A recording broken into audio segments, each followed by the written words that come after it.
하나님 말씀은 구약성경 하박국 1장입니다. 구약성경 하박국 1장. 11월 들어서 소선지서들을 쭉 읽고 있는데요. 오늘은 11월의 마지막 소선지서입니다. 하박국서 1장을 읽겠습니다. 1장은 총 17절까지 되어 있는데요. 다 읽으면 시간이 길 것 같아서 1절부터 11절까지만 함께 봉독하겠습니다. 선지자 하박국이 묵시로 받은 경고라. 여호와여, 내가 부르짖어도 주께서 듣지 아니하시니 어느 때까지리까? 내가 강포로 말미암아 외쳐도 주께서 구원하지 아니하시나이다. 어찌하여 내게 죄악을 보게 하시며 패역을 눈으로 보게 하시나이까? 겁탈과 강포가 내 앞에 있고 변론과 분쟁이 일어났나이다. 이러므로 율법이 해이하고 정의가 전혀 시행되지 못하오니 이는 악인이 의인을 에워쌌으므로 정의가 굽게 행하여 짐이니이다. 여호와께서 이르시되 너희는 여러 나라를 보고 또 보고 놀라고 또 놀랄지어다. 너희의 생전에 내가 한 가지 일을 행할 것이라. 누가 너희에게 말할지라도 너희가 믿지 아니하리라. 보라, 내가 사납고 성급한 백성 곧 땅이 넓은 곳으로 다니며 자기의 소유가 아닌 거처들을 점령하는 갈대아 사람을 일으켰나니 그들은 두렵고 무서우며 당당함과 위엄이 자기들에게서 나오며 그들의 군마는 표범보다 빠르고 저녁 이리보다 사나우며 그들의 마명은 먼 곳에서부터 빨리 달려오는 마병이라. 마치 먹이를 움키려 하는 독수리의 나름과 같으니라. 그들은 다 강포를 행하러 오는데 앞을 향하여 나아가며 사람을 모으기를 모래같이 많이 할 것이요 왕들을 멸시하며 방백을 조소하며 모든 견고한 성들을 비웃고 흉벽을 쌓아 그것을 점령할 것이라. 그들은 자기들의 힘을 자기들의 신으로 삼는 자들이라. 이에 바람같이 급히 몰아 지나치게 행하여 범죄하리라. 아멘. 이 시간에도 여기까지 나오신 여러분들 위해 하나님의 크신 은혜가 함께하기를 진심으로 기원합니다. 11월 들어서 소선지서를 읽고 있습니다. 12월도 계속 선지서를 읽게 될 텐데 짧은 내용들이 담겨있기 때문에 소선지서다 이렇게 되어 있습니다. 내용, 그 분량은 짧지만 그가 담고 있는 내용들은 결코 짧고 그냥 지나가기에는 아쉬운 그 내용을 살펴볼 때 우리에게 시사하는 바가 많은 그런 내용들이 담겨져 있는 것입니다. 우리는 11월 달부터 요엘서부터 하박국까지 읽고 있는 것입니다. 총 세어보니까 7개의 소선지서를 읽게 되는 것인데 우리가 잠깐 넘어가다 보니까 그 내용들을 잊고 그냥 지나갈 때가 많은 것 같아서 간단하게 복습, 정리하면서 또 11월을 마무리했으면 좋겠습니다. 우리가 6월에서부터 하박국서까지 읽게 되었는데 총 7개의 선지서, 그리고 그 다음 12월에도 읽게 될 그 선지서의 내용들을 종합해 보면 공통적인 것이 있습니다. 공통적인 것은 무엇이냐면 이스라엘 백성들 뿐만 아니라 열방들의 죄악들을 지적하면서 그들에게 심판이 있을 것들을 예언하는 것들입니다. 그래서 선지서들의 내용들을 보면 좀 공통적으로 나와 있는 것은 무엇이냐면 그 이스라엘 백성들 그리고 여러 나라들이 죄악을 저질렀기 때문에 이러이러한 죄악들을 저질렀기 때문에 너희들이 심판을 받을 것이다. 그렇기 때문에 너희들은 회개하고 돌이켜라 라는 내용들이 소선지서에 공통적으로 나오게 되는 것입니다. 그렇지만 다 모든 선지서, 소선지서가 그런 것만을 말하는 것이 아니라 나름대로 강조하는 것이 있다라고 우리는 알 수 있습니다. 먼저 요엘서를 보면 어떤 내용들이 있었냐면 물론 이스라엘 백성들의 죄악들로 말미암아 심판을 받을 것이다 라는 내용들이 핵심이지만 그것으로 그치는 것이 아니라 하나님의 때에 하나님이 성령을 부어줘서 하나님의 영을 부어주셔서 회복하게 될 것을 설명하고 있는 그런 내용이 담겨 있다라고 할 수 있습니다. 그리고 요엘서 다음에 나온 아모스는 어떠한 것이 핵심이냐? 전반적으로 타락한 그런 총체적 난국과 같은 그런 이스라엘 백성들 가운데 공의를 물같이 정의를 마르지 않은 강같이 흐르게 해라라는 그런 특징이 담겨 있는 것입니다. 정의와 공의가 무너진 그러한 이스라엘 백성들 사이에서도 그들이 행해야 될 것이 무엇인가, 정의와 공의를 다시 세워서 그것들을 유지하면서 살아야 될 것을 강조하고 있는 책이 아모스다라고 할 수 있습니다. 그 뒤에 이어지는 오바댜는 이스라엘 백성들에게 예언한 내용은 아닙니다. 우리가 교훈받았듯이 이스라엘 백성의 한 형제라고 할 수 있는 야곱의 형이라고 할 수 있는 에서 족속에 대한, 에서 족속이 이루어져 있는 나라가 에돔인데, 에돔에 대한 심판을 설명한 것이 오바댜인 것입니다. 에서 족속은 에서 족속 또는 에돔 족속은 어떤 잘못을 저질렀는가? 이스라엘 백성들이 멸망할 때, 남유다가 멸망할 때 돕거나 그들 위로한 것이 아니라 오히려 앞장서서 이스라엘 백성이 무너질 때 앞잡이 노릇을 하고, 또 같은 형제임에도 불구하고 계속적으로 괴롭히고 약탈하는 그런 일들을 행하였을 때 하나님께서 그의 잘못을 지적하고 에돔 족속의 잘못을 지적하고 그들에게 임할 심판을 선언하고 있는 것을 볼 수 있습니다. 그건 내용들이 오바댜고요. 그 뒤에 나왔던 것이 요나서였습니다. 요나서는 잘 알려져 있듯이 요나 선지자를 통하여서 이 니느웨, 하나님의 백성이 아닌, 혈통적으로 하나님의 백성이 아닌 아수르 족속 니느웨 성에 가서 하나님의 그 심판을 선언하게 되고, 그 심판으로 말미암아 니느웨 백성이 회개하여서 돌이키는 그런 내용들을 살펴볼 수 있습니다. 이런 것을 통해서 하나님께서는 혈통 아래의 이스라엘 백성들에만 관심 있고 인애와 사랑을 베푸는 것이 아니라 하나님께서 보편적인 민족 가운데서도 택한 백성, 또 하나님의 인애와 자비가 하나님께서 베풀어 주신다라는 것들을 요나서를 통해서 우리가 교훈받았던 것입니다. 요나서 다음에 나왔던 것이 미가 선지자입니다.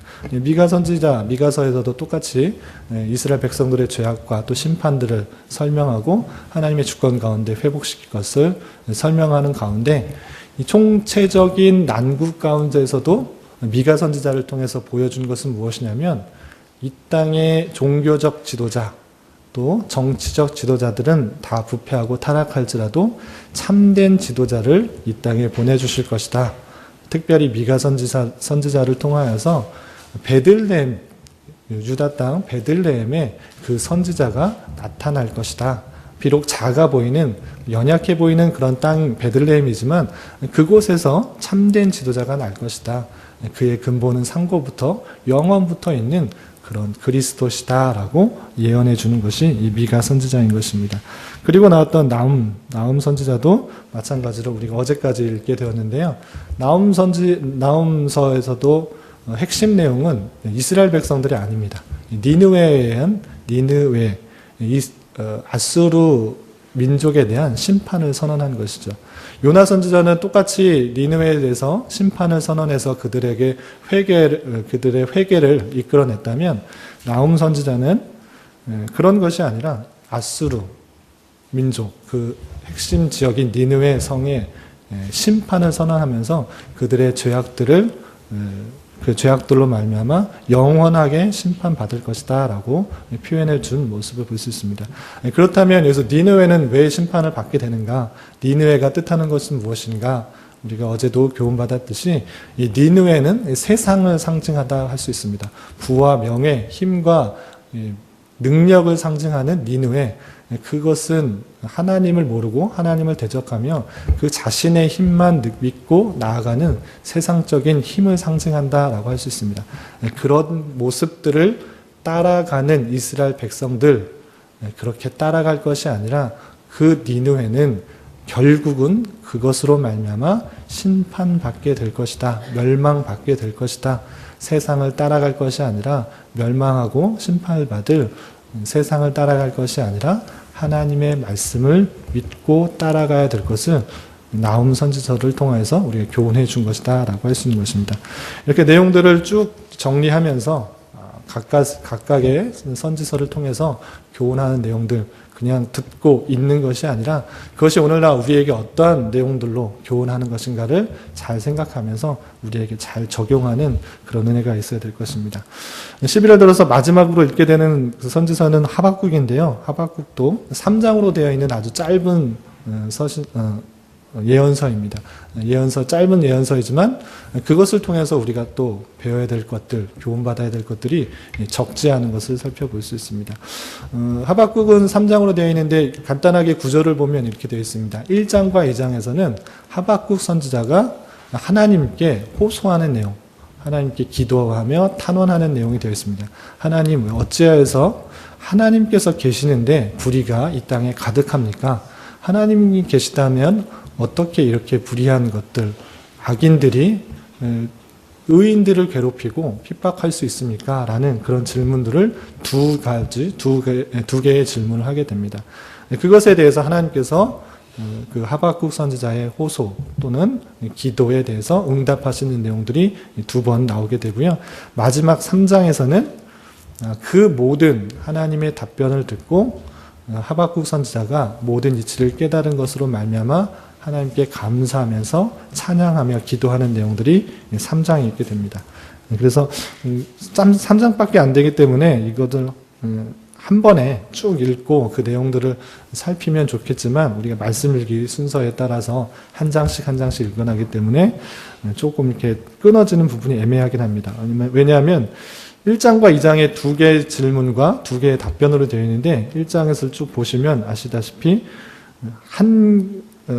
하박국의 호소 또는 하박국의 기도가 나오고 그것에 대한 응답, 그리고 하박국이 다시 호소하는 내용까지가 1장에 나오게 되고요. 그것에 대한 두 번째 호소, 두 번째 기도에 대한 응답이 2장에 쭉 나오게 됩니다. 그래서 1장은 질문하고 답변을 듣지 못하는 그 가운데서 끊겨져 있어서 조금 아쉽기는 하지만 내일 다시 한번 살펴보도록 하고요. 오늘 1장에서의 내용들까지만 살펴보고 우리가 또 교훈받아야 되는 것이 무엇인가 살펴보도록 하겠습니다. 먼저 하박국은 어느 때 활동했던 시대인가, 여러분들 성경책에 개요들이 나와 있는 것도 있을 텐데 하박국 선지자는 어느 때 활동했냐면 북이스라엘이 멸망하고 또 북이스라엘을 멸망시켰던 아수르조차도 멸망하였던 그런 시기인 것을 살펴볼 수 있습니다. 정확하게 언제 어느 시대 때이다라고 설명은 그 하박국서에서는 표현되지 않지만 전체적인 내용을 볼 때 아수르에 대한 내용이 나오지 않고 갈대아인으로 표현되는 바벨론이 표현된 것으로 볼 때 북이스라엘도 멸망하였고 또 북이스라엘을 멸망시켰던 아수르도 멸망하였던 때인 것을 살펴볼 수 있습니다. 그렇지만 아직은 남유다가 있고 남유다에 소수의 의롭게 또 행동하려는 그런 사람들이 있지만 대다수의 부패한 사람들로 인하여서 핍박과 또 탄압을 받고 있는 그런 상황들, 그리고 멸망기에 있어서 바벨론의 침략과 또 수탈을 당하고 있는 그런 혼돈의 시기 가운데 이 하박국 선지자가 그 모든 상황을 보면서 하나님께 탄원하며 호소하며 기도하는 내용들이다라고 이해하시면 될 것입니다. 그렇다면 하박국 선지자가 구체적으로 어떻게 하나님께 호소하였는가, 기도하면서 탄원하였는가, 2절에 보면 이렇게 되어 있습니다. 여호와여, 내가 부르짖어도 주께서 듣지 아니하시니 어느 때까지리까. 하나님께 계속적으로 부르짖는데 바로 즉각적인 답변이 없는 것을 인하여서 안타까워하는 것입니다. 내가 강포로 말미암아 외쳐도 주께서 구원하지 아니하시나이다. 하나님께 의를 구하고 하나님께 자비를 구하고 하나님께 은혜를 구하여도 하나님께서 즉각적인 답변이 없는 것으로 말미암아 하나님께 안타까워하며 호소하고 있는 것입니다. 3절에서 구체적으로 어떤 일들이 있는지 설명하고 있습니다. 어찌하여 내게 죄악을 보게 하시며 패역을 눈으로 보게 하시나이까.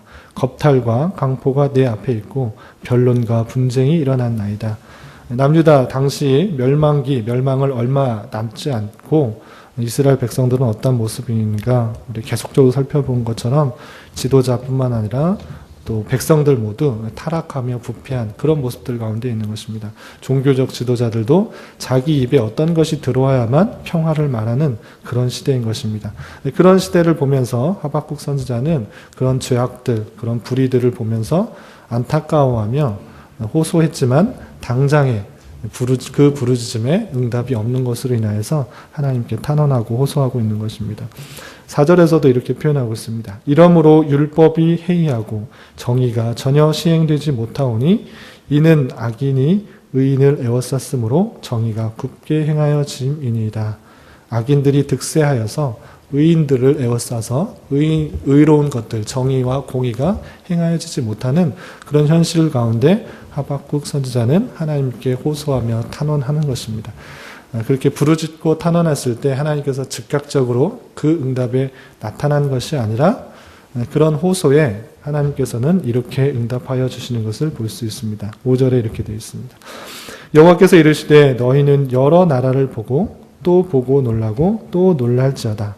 너희의 생전에 내가 한 가지 일을 행할 것이라 누가 너희에게 말할지라도 너희가 믿지 아니하리라. 하나님께서 말씀하시는데 왜 이렇게 제약이 횡행하고 또 악인이 득세하는가, 정의가 구패되는데 이러한 일들이 왜 있습니까? 하나님께서 계시다면 왜 이렇게 악인이 득세하고 불의가 판을 칩니까? 이렇게 말할 때 하나님께서 대답은 그렇게 그것에 대한 대답을 하는 것이 아니라 놀라고 놀랄지어다. 너희가 보면서 놀랄 것이다. 한 가지 일을 행할 것인데 너희가 그것을 믿지 아니할 것이다 라고 말을 하면서 계속적으로 설명하고 있습니다. 어떤 일이 있기 때문에 놀라고 믿지 않을 것이다 이렇게 하나님께서 말하고 있는가?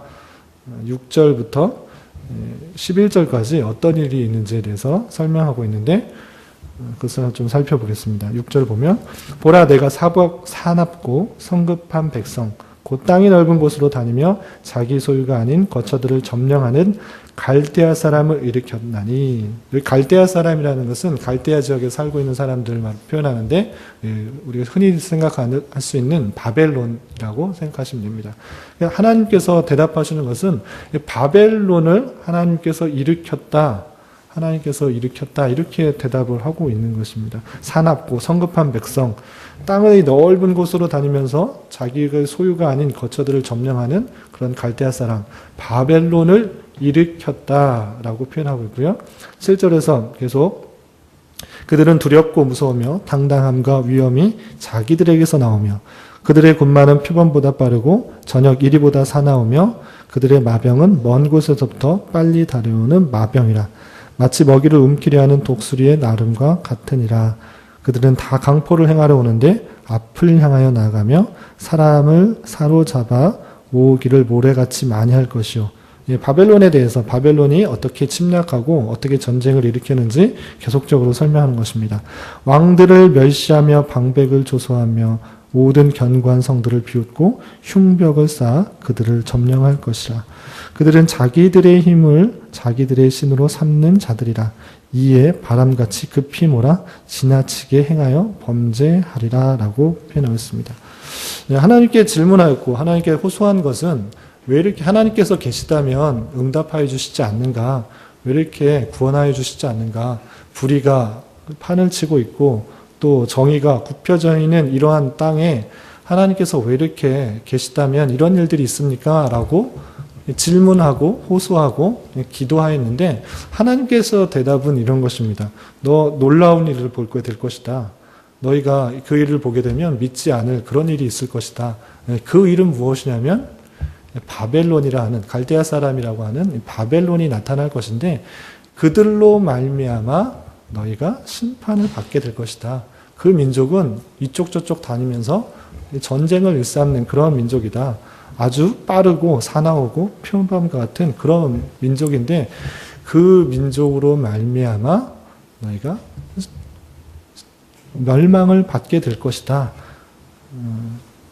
이렇게 대답을 하고 있는 것입니다.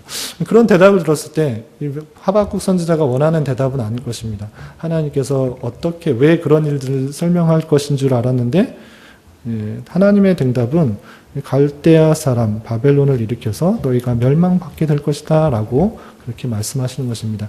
그런 말을 듣자 하박국은 다시 왜 이런 말씀을 하시는가 질문을 하고 호소를 하게 되는 것입니다. 그것이 12절 이하인데요. 잠깐 살펴보겠습니다. 12절 보면 선지자가 이르되 하박국 선지자가 다시 호소하는 것입니다. 여호와 나의 하나님 나의 거룩한 이시여 주께서는 만세 전부터 계시지 아니하시나이까 우리가 사망에 이르지 아니하리다.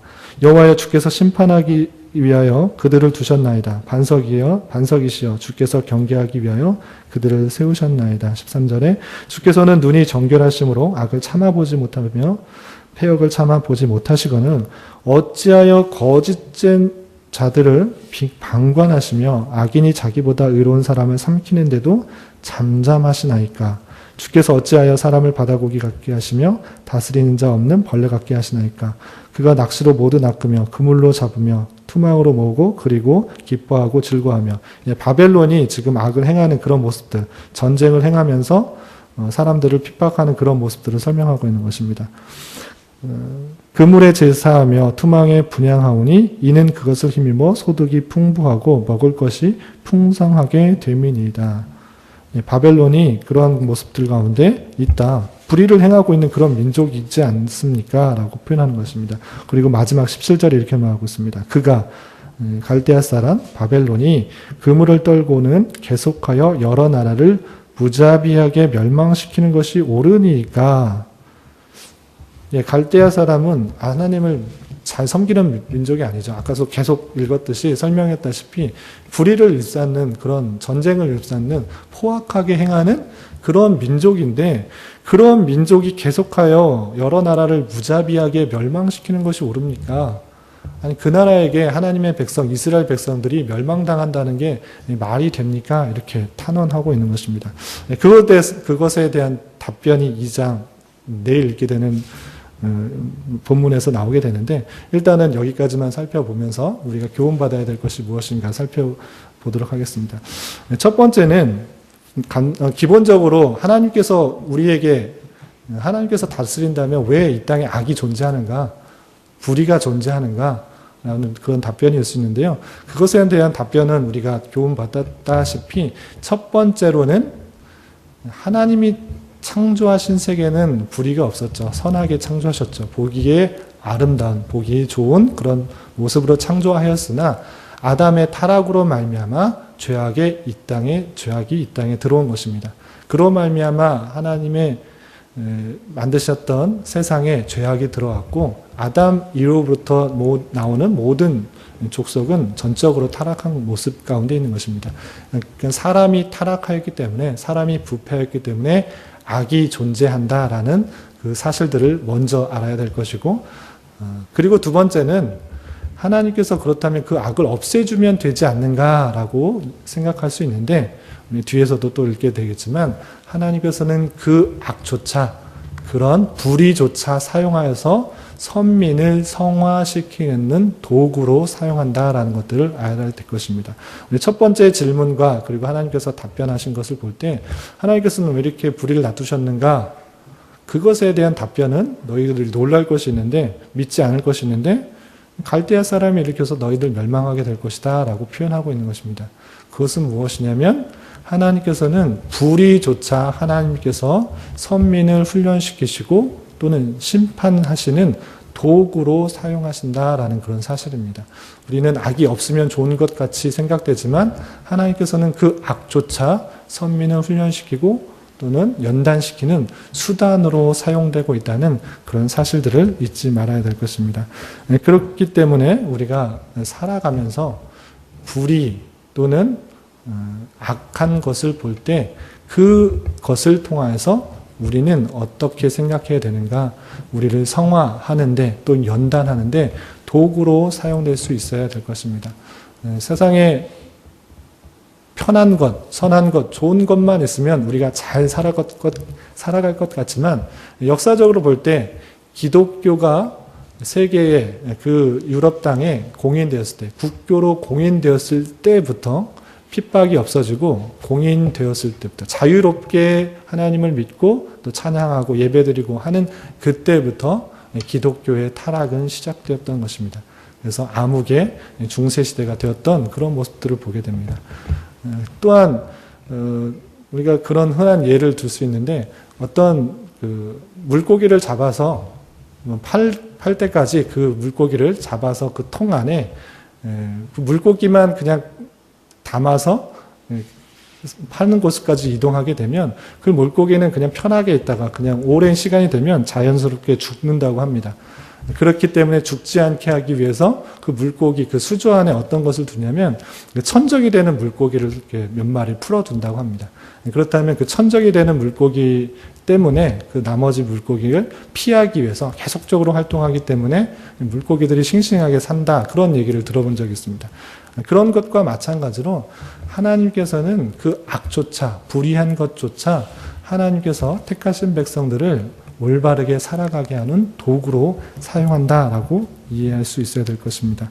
우리가 이해할 수 없는 현실들이 우리에게 닥쳐오는 일들이 많이 있는 것을 우리는 경험해 보았습니다. 그러할 때 원망과 불평하기보다는 하나님께서 이러한 것을 통해서 우리에게 행하실 목적이 무엇인지를 살펴볼 수 있어야 될 것입니다. 우리의 생각과 하나님의 생각은 같을 수 없습니다. 우리의 좁은 생각과는 차원이 다른 것이 하나님의 깊고 넓은 마스터 플랜인 것입니다. 때로 이해할 수 없는 현실이 직면하여서도 하나님의 계획과 뜻이 있음을 믿고 따라가는 우리가 되어야 될 것입니다. 그리고 무엇보다 중요한 것은 하박국 선지자와 같이 그런 물음들이 있을 때, 그런 어려움들이 있을 때 다른 것에 의지하는 것이 아니라 하나님께 나아와 하나님의 뜻을 구하고 하나님을 부르짖고 나아가는, 호소하는 그런 모습입니다. 그러할 때 하나님께서는 외면치 않으시고 응답하여 주시고 우리에게 깨달음을 주셔서 하나님의 선한 손길들을 경험하게 되는 그런 일들이 있을 것입니다. 오늘 하루 살아갈 때, 또 남은 한평생 살아갈 때 예기치 않은 일들이 다가왔을 때 그냥 원망과 불평으로 끝나는 것이 아니라 하나님께서 왜 이런 일들을 보내셨는가, 또 우리의 계획과 생각과는 다르지만 하나님의 선한 손길들은 무엇인지를 보고 또 깨닫고 하나님의 선하심을 경험할 수 있는 저와 여러분이 되시기를 주님의 이름으로 부탁을 드리겠습니다. 기도하겠습니다. 하나님 아버지 감사합니다. 오늘 말씀을 통하여 이해할 수 없는 현실들이 우리에게 닥쳐오게 될지라도 원망과 불평보다는 하나님께 더욱더 나아가는 자세가 필요함을 깨달았습니다. 우리의 계획과 뜻보다 더 크고 놀라운 하나님의 계획하심이 있음을 믿게 하여 주시고 때마다 시마다 인도해 주시는 하나님의 손길에 민감하게 반응하며 주님의 선하심을 찬양할 수 있는 자 되게 하여 주시옵소서. 또한 하나님께서 선민을 훈련시키고 연단시키는 방편 가운데 하나님을 알지 못하는 사람들과 심지어 죄악조차 도구로 사용하신다는 사실들을 깨달은 자로서 날마다의 삶 속에서 네 자신을 성화시키는 데 관심 가지며 아름다운 보석과 같이 주님의 신부로 단장될 수 있는 우리 모두가 되게 하여 주시옵소서. 주님, 특별히 이 나라와 민족을 불쌍히 여겨주시고 정의와 공의가 바로 서며 또한 남의 잘못을 지적하는 데 그치는 것이 아니라 우리 모두의 어리석음과 허물을 경고하시는 하나님의 손길이 있음을 볼 줄 아는 자 되게 하여 주시옵소서. 변화기에 있는 우리 교회 가운데 은혜를 베풀어 주셔서 힘들고 지친 자에게는 위로가 되며 영적으로 가란 자에게는 진리의 말씀으로 힘을 얻는 교회 되게 하시고 부패하고 어두워져가는 이 세상 가운데 빛과 소금의 역할들을 더욱더 잘 감당하는 교회로 성장하게 하여 주시옵소서. 담임 목사님 아프리카 선교 대회로 먼 여정을 떠나시는데 가는 발걸음마다 함께하여 주시고 또 건강 지켜주시며 참여하는 모든 이에게 큰 은혜의 시간이 되게 하여 주시옵소서.